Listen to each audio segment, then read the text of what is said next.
Viewers আসসালামু আলাইকুম। আপনারা সবাই কেমন আছেন? আশা করি ভালো আছেন। আজকে আমি দেখাবো যে একটা ব্যাসে যখন আমরা কলাম ফিটিং করার আগে যে মাপটা করি, এই মাপটা করার পর পরবর্তীতে আর কোনো সুতার প্রয়োজন হবে না। আমরা যেভাবে মাপ করব সেভাবে মাপ যদি আপনারা করতে পারেন তাহলে অবশ্যই নেক্সট শর্ট কলম ওঠা পর্যন্ত গেট বিমের আগে আর কোনো মাপযোগ মানে সুতা এইভাবে লম্বা করে সুতা আর টানার প্রয়োজন হবে না। আমরা এই যে লম্বা করে যে সুতাটা টানছি এই সুতা টানার আর প্রয়োজন হবে না। এটা একদম ফিক্সড মাপ হয়ে যাবে। তো আমি আপনাদের দেখাবো কিভাবে একদম ফিক্সড করে মাপটা নিচে নামায় নেবেন আর এই মাপ থেকে শর্ট কলাম উঠাবেন এবং কলাম আজকে ফিটিং করবেন।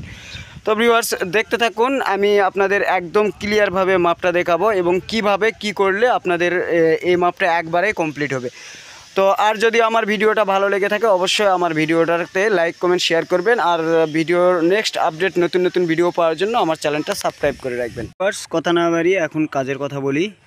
তো প্রথমত আপনারা কি করবেন, যে সেন্টারের সুতাটা পুরা বিল্ডিংয়ের সেন্টারের সুতাগুলো অ্যাকুরেট মাপ করে নেবেন। অ্যাকুরেট মাপ করে নেওয়ার পর দেখেন আমি যেভাবে শল দিয়ে উপর থেকে মোটামুটি আপনার প্রত্যেকটা ব্যাসে দেখবেন ঢালাই কতখানি। আপনি যদি 1 ফিট হয় তাহলে 1.5 ফিট উপরে কাটাটা মেরে নেবেন, আর যদি 1.5 ফিট হয় তাহলে 2 ফিট, মোটামুটি ঢালাই থেকে 6 ইঞ্চি 8 ইঞ্চি 10 ইঞ্চি উপরে কাটাটা মেরে নেবেন এবং ভালো করে অ্যাকুরেট, যাতে করে কোনো প্রকার সমস্যা না হয় একদম সেন্টারটা অ্যাকুরেট করে নেবেন। বারবার দেখবেন, প্রয়োজনে 3 বার দেখবেন, অ্যাকুরেট, একদম অ্যাকুরেট।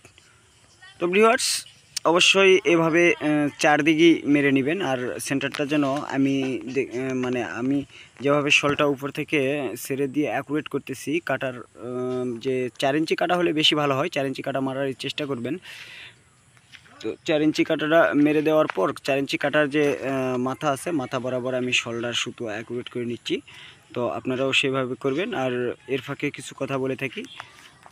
তো ভিউয়ার্স আমার চ্যানেলে বিল্ডিং সংক্রান্ত অনেক ভিডিও দেওয়া আছে, চাইলে আপনারা সকল ভিডিওর মধ্যে অনেক ভিডিও, যেমন আপনার 3D ফ্লোর প্ল্যান বা কনস্ট্রাকশন ডিপার্টমেন্টের অল্প সময়ে বেশি কাজ কিভাবে করা যায় এবং সুন্দর এবং সহজভাবে কিভাবে করা যায় যাতে সময় বাঁচে, এরকম বিষয় নিয়ে অনেক ভিডিও তৈরি করা আছে। চাইলে আমার চ্যানেলটা ঘুরে আসতে পারেন এবং যদি আমার ভিডিওটা ভালো লেগে থাকে বা অন্যান্য ভিডিওগুলো যদি ভালো লেগে থাকে তাহলে অবশ্যই আমার চ্যানেলটা সাবস্ক্রাইব করে রাখতে পারেন আর নোটিফিকেশন বেলের চাপ দিয়ে রাখতে পারেন, যাতে করে নেক্সট আপডেট আরও নতুন নতুন যে ভিডিওগুলো আসতেছে এই ভিডিওগুলোর নোটিফিকেশন আপনারা পেয়ে যেতে পারেন, যাতে করে আপনারা অবশ্যই এতটুকু হলেও অভিজ্ঞতা আসবে এবং কাজে আসবে ভিডিওটা। তো ভিউয়ার্স আমরা আপনাদের যেটা দেখাচ্ছি, দেখেন একটা ব্যাসের 4 সাইডে আমরা শল করে নিচ্ছি অ্যাকুরেটভাবে।